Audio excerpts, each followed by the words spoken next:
A malharia circular de trama é um processo de construção do tecido através da formação de laçadas do fio ao redor de um círculo. Cada fio é alimentado em um ângulo mais ou menos reto em relação à direção na qual o tecido é formado. O termo trama é tirado da tecnologia de tecelagem e refere-se ao sentido horizontal ou transversal do tecido. Nesses tecidos, todas as malhas de uma mesma carreira são formadas por um mesmo fio. Já as malhas de uma mesma coluna são formadas pela mesma agulha.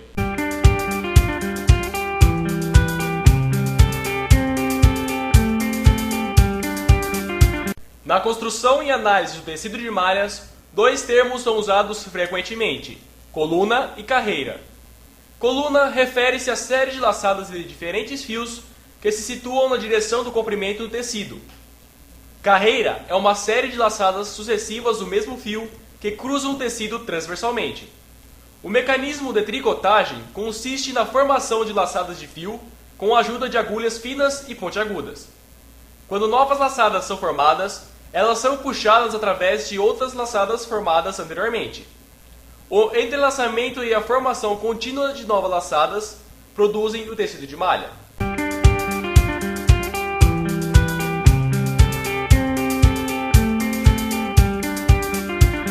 Há 10.000 ou 12.000 anos, o homem provavelmente já produzia cestos. Outros historiadores afirmam que antes disso, ele deve ter aprendido a entrelaçar galhos flexíveis na produção de cordas e abrigos primitivos. Já a técnica de malharia foi adquirida muito tempo depois. Supõe-se que a técnica de malharia manual tenha surgido há cerca de 1000 anos antes de Cristo, sendo que inicialmente não se usava agulhas, mas tábuas com pinos. Surpreendentemente, parece que a malharia manual levou 10 séculos para chegar à Itália, e de lá se espalhou por toda a Europa. Posteriormente, a técnica de malharia estabeleceu-se na Grã-Bretanha.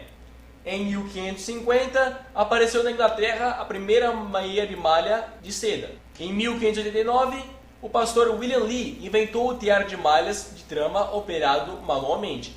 Mesmo após a Revolução Industrial, a produção doméstica de tecidos de malhas ainda predominava, e traços dela ainda persistiam em 1920.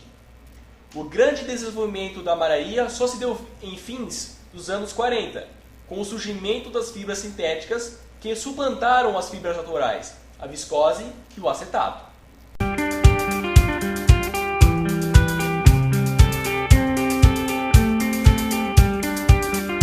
Máquina circular de grande diâmetro. Tipo de máquina para malharia utilizada em malharia por trama. Possui alimentação múltipla, possibilitando maior produção de tecidos mais finos. Máquina circular de pequeno diâmetro. Tipo de máquina para malharia utilizada em malharia por trama para a fabricação de meias femininas e masculinas. Tear de monofrontura. Os teares de monofrontura são máquinas que possibilitam a confecção de tecidos mais simples, como meia malha, piquê, moletom e buclês. Tear de dupla frontura. Possui um cilindro e um disco, no qual as agulhas trabalham simultaneamente, podendo ser utilizado para fazer malhas duplas um pouco mais complexas, como canelados, ribanas e interlocks. No tear de dupla frontura, uma face da malha é diferente da outra.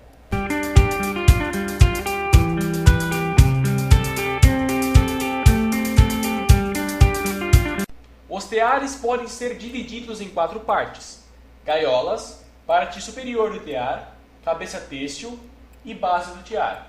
Gaiola: estrutura metálica de maior e menor proporção, reta ou redonda, onde se encontram os suportes para os cones de fios e os guias e tubos que conduzem os fios em seu percurso, desde o cone até os alimentadores.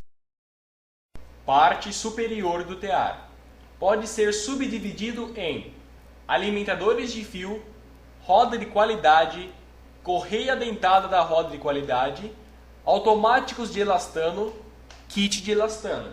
Cabeça têxtil: pode ser subdividido em agulhas, platinas, cilindro, guia-fio, sentinelas, blocos, camos. Agulhas: a agulha de lingueta é uma haste de metal fina, com um gancho em uma das extremidades e uma lingueta para fechar e abrir a cabeça da agulha. O objetivo da agulha é movimentar o fio formando laçadas sobre as laçadas anteriormente formadas. Platinas. Suas principais funções são reter o tecido, equalizar a malha e formar o plano de desprendimento. Fronturas. É onde se alojam as agulhas, platinas e outros elementos da formação da malha. Guia-fio. Os guia-fios têm como função alimentar o fio para as agulhas e se encarregarem de abrir e fechar as linguetas semiabertas. Sentinelas. No caso de rompimento de fio, este freará a máquina. Blocos. São peças do tear aonde são fixadas os camos. Camos. A função dessas unidades é dar o movimento necessário para as agulhas e platinas, guiando-las mediante o pé para que realizem seu percurso correspondente no cilindro e no arco das platinas, como também no disco. Base do tear. Pode ser dividido em expansor e puxador. Expansor ou alargador. Após tecida, a malha precisa passar da forma tubular para a forma plana, para que possa ser enrolada. Para isso, utiliza-se um dispositivo chamado alargador. Puxador. O puxador ou enrolador deve tensionar o tecido de malha de modo que segure um bom tecimento e deve enrolá-lo regularmente, sem que danifique a superfície do tecido ou forme vincos nas extremidades.